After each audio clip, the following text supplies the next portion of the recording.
Iki lho yu tradisine ning nggonku. Dadine nek ulan poso ngene iki ana tradisi ngirim buka dulur tuwa utawa wong tuwa yu. Tradisi ning nggonku ngene iki wis ana ket jaman cilikanku yu. Lah nek ngirim buka iku biasane isine ana sego, jangan karonan kolak yu. Lah iki aku ngirime tak belehno pitik yu. Iki tak jangan kare utawa tak jangan klopo iki lho yu. Enggak aku nek muni kare bumbune salah diprotes wong akeh. Dadi tak omong ae iki jangan pitik tak klopo ya yu tak kelo santen maksude. Kumang pitike bar dibeleh terus tak wedangi yo terus dibubuti bar ngono diombah sampe resik. Lah karena iki pitike emang rada tuwa dadi ape tak presto wae ben cepet ngono lho yu. Wis bar kabeh yo lek ngumbah bar ngene karek dipresto pitike. Nah iki mang yo tak sambi karo godhog endhog. Dadine kok digandengi wak pitik bedhog ngono lho yu. Nah karo ngenteni wak pitik mang medhuk kita sambi ngulek bumbune. Blender ae yo ana bang brambang, lombok abang, lombok setan, kemiri, kunir, jahe terus tambahi ketumbar karo jinten karo polo yu. Nah karena bumbune iki mang rada akeh dadi tak blender separo yo aja lali dikeki banyu dikakno blendere nek wis rada lembut iki karo sisane bumbu ki mang tak elokno sithik-sithik pisan. Lah blendere sale blender biasa ngono dilebokno bareng dadine kok malah ra lembut malah bujat yo.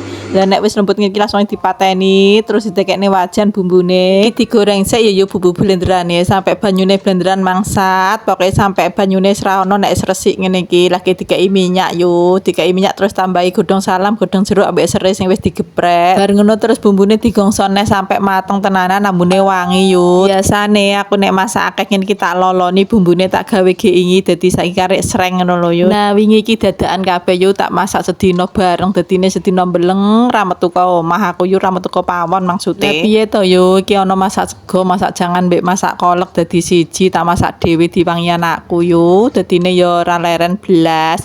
Nah iku mang bumbune mateng tak imbahi uyah mbek ula mbek micin yo tak tambahi irisan tomat. Bar ngono terus diangkat dikek bumbune ning godhokane wak pitik sing wis ditambahi santen yo iki mang ora tak rekot aku kesuwen yo soalé tak sambi-sambi blender ambekan gawe santene. Bar ngono jangane karek ngumopno yo. Nah iki yo wis tak sambi karo adang segone gek mang gawe koleke yo wis mateng. Wis iki karek ngumopno jangane. Dadi engko matenge bareng yo jangane umop segone mateng. Wis karek ngadahi terus karek ngeter-ngeterno ning gone dulur tuwa yo. Nek ning gone sampean piye yo apa yo ana tradisi ngene iki?